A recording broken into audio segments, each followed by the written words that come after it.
Hello everybody and welcome back to the American Dynasty YouTube channel. So in this video we are going to be talking about the match between USA and Panama, and in this game USA has lost against Panama 1-0. It was a very disappointing match that we have seen from this USA team under Greg Berhalter. I expected this USA team to perform much better. After what we have seen against Jamaica, we were coming into this game with a lot of enthusiasm, with a lot of confidence, but because of what we saw in that USA game against Jamaica, it really changed our view in this game against Panama. Like, we were looking at this game and saying this is completely different to the USA that we saw in the previous game, which was against Jamaica.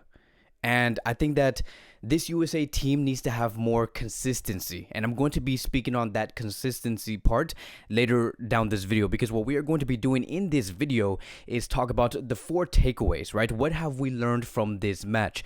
Because this was a game where the USA had no shots on target in this game against Panama. They had a total of 5 shots that they have attempted, but none of them ended up being on target. This is just going to show you guys just how exactly and how badly USA played today on the field against Panama.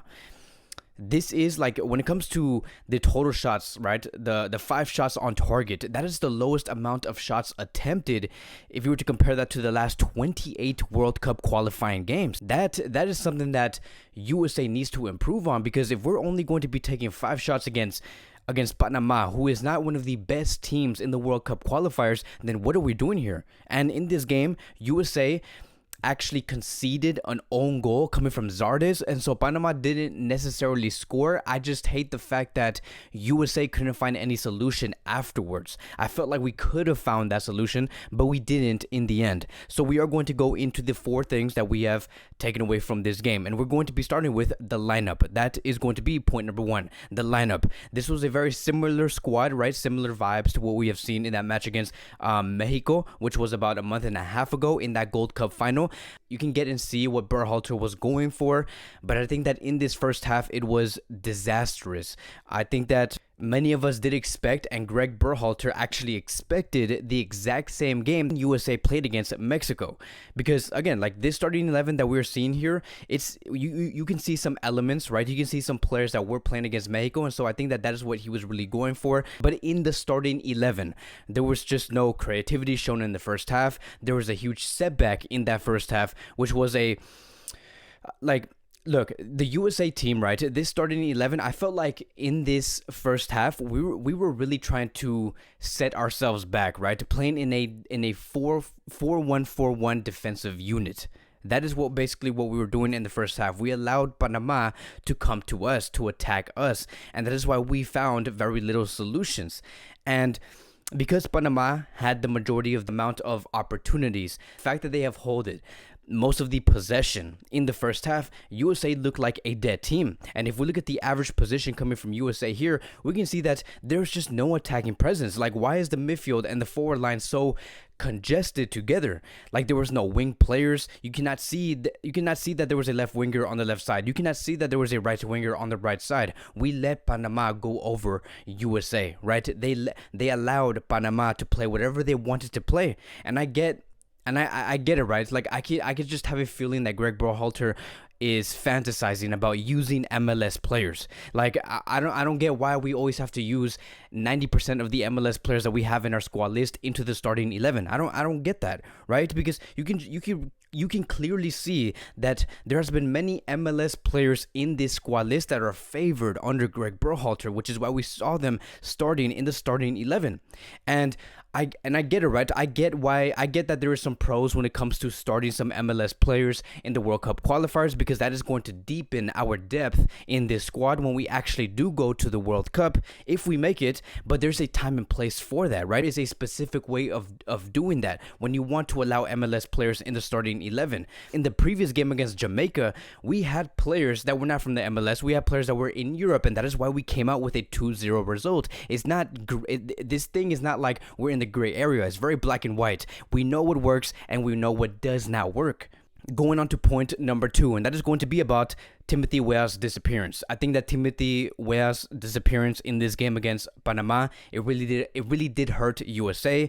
I think that one of the reasons why Weah was not performing well and why he did not show up against Panama when we really didn't need him is because the midfield that we had, they could not even hold the ball. Like when we had that midfield of Lletget, Acosta, and Musa, there was no chemistry between these three players. The only real player that actually wanted to have the ball and actually wanted to do something with it, it was Yunus Musa. But when Yunus Musa had the ball in that final third area, he had no clue on what to do with the ball. The only thing that he did found out was that the only thing that I could do was to actually run progressively to the final third and try to find a shot or do something, because Yunus Musa was not backed up by any players, and he found no players. Like Lletget and Acosta were not nowhere near him trying to accompany him in order for USA to retain the ball. And so it was a complete disaster. And that is also one of the reasons on why Wea was not fed any balls, is because the midfield was not working well. There was no service for Timothy Wea. And so for the people who are saying in the media, who are saying that, oh, Wea did not perform, he was not showing up, what happened to Wea? It is because of the midfield. The midfield were not there to give him any service. And so this is a huge concern for the USA. I think that there is no plan C or plan B when it comes to the midfield. There is only a set amount of players, a specific amount of players that can actually deliver, which is Tyler Adams, McKennie, and Yunus Musa. And yes, we do have Gio Reyna who can also play there. We also do have Aronson who can also play there. But besides that, if we have Lletget or Acosta or any other midfielder from the MLS actually starting in that midfield, it is just not going to work out. Like, they are just not ready. And hopefully, moving forward, we do not do this again and pull off the exact same mistake. Moving on to point number 3. I do believe that the substitutions were not ideal. And let me explain what I do mean by this. Because, yes, I do think that the sub-ins that we had in this game, which was Pepe, Yedlin, Roldan, they were good sub-ins. But what really concerned me is who came out, because the fact that when these players came in, Pepe, Yedlin, Roldan, the fact that they all came in to the starting 11, right, into the game, and the fact that we still saw Acosta and Lletget starting in that midfield, it's kind of like you have to ask Greg Berhalter, what are you doing? Because there were many times in that second half where we saw Acosta or Lletget receive the ball, right? They had the ball for about 1 to 2 seconds, and they had their back against their own half, and they lost the ball immediately. They did not even have the ball no more than 2 seconds, right? Panama were on them. Panama were pressuring the midfield, and we looked like we were kids on the field, and Panama was trying to teach us a lesson. So it's like the midfield and the defensive line showed no enthusiasm to win, no enthusiasm to support each other.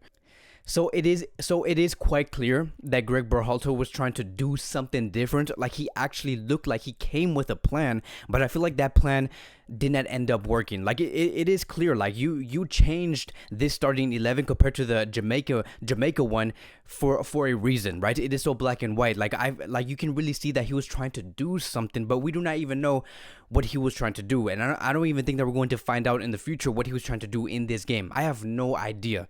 And now I do want to move on towards the last point, which is going to be point number 4. And I think that Greg Berhalter and the U.S. men's national team, the staff, the coaches, whoever is working within that department, we can no longer continue to experiment with the starting 11. Yes, continue to bring in and strengthen the squad list overall. The 23 or 30 man squad list, like, strengthen that is okay. But when it comes to the starting 11, we cannot continue to have different starting 11s in every other game or in every game, because we come in with different starting 11s, we come in with different approaches, right? One game we end up defending in a low block, one game we end up completely like attacking the opposition. But I do think that what this team does need is consistency, right? On what this team actually is and who it is in the starting 11. Like I have said before earlier in the video, I think that it is okay for the MLS players to participate. I have no problem with some of these players participating in the starting 11. But we cannot continue to field a C team in the World Cup qualifiers, and then in the next game we see a B team, and then in the next game we see a mix between the B team and the C team, and then in the next game the A team with the B team, and then only to start all over with the C team in the next game. You get what I mean, right? And so I understand that building depth is very important. There is a specific way of doing so. If I were in charge of the lineup, right? If I had the opportunity to pick the lineup to face Panama, I would go with this: Aronson as the left winger, Pepe as the striker, Timothy Wea as the right winger, Musa, Tyler Adams, Acosta in the midfield, right? Notice how I put Acosta in the midfield, Robinson on the left back position, Zimmerman and McKenzie as the center back duo, again, notice how I do have some MLS players. There's nothing wrong with that. And then on the right back position, we could have Yedlin, right? It's a very similar starting 11 to what we have seen in that game against Jamaica, because we know that it could work. There is proof that it could work because of the way that we dominated Jamaica, and then we can splash in a little bit of MLS players.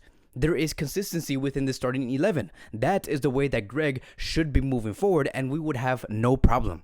But now we're here, right? Now we're in this position where USA is in second place, but I want you guys to really notice something here. USA is in second place, but the gap between USA and then the third team and the fourth team and the fifth team and the sixth team is getting smaller and smaller. USA is getting squeezed right now from the bottom. And the gap between Mexico and USA, it is getting wider, and we cannot allow to do that, because it could be it's going to be very easy for Panama and Canada or Costa Rica to actually catch up to USA, and then one day we're going to be seeing USA in third or fourth place, and we don't want to do that. These teams like Panama, Canada, and Costa Rica, they are going to catch up. So with results like this, losing against Panama 1-0, this is going to bring in more demand when we actually do face Mexico. Like when we do face Mexico, we're going to have to win. Like, we have to win. We cannot continue to lose points, and that is going to be in our third camp, but it is going to catch up to us. Losses like this, it is going to catch up to us if we do not do well later down the road. We're going to be looking back and saying, oh, if only USA won against Panama, if only we actually won against El Salvador, we would have gone to the World Cup qualifiers and actually end up in first place within the table. So hopefully in the future, Greg Berhalter does learn from this. I do assume that he is going to learn from this, because in this upcoming Wednesday, right, this Wednesday, this week, USA is going to be playing against Costa Rica at home. It is going to be at 4 p.m. Pacific time, which is a great time for me. I love that. 4 p.m. is a great time. USA is going to have to, again, they're going to have to bring in their all. They're going to have to go in with the exact same, or maybe a similar starting 11 to what we have seen against Jamaica, because that is a proven starting 11 that could work. Yes, it's true that we're not going to be having McKennie, but this team is still good enough to actually bring in a great result. But that is going to be wrapping up today's American Dynasty YouTube channel. Thank you guys so much for joining in, and I will see you guys within the next video.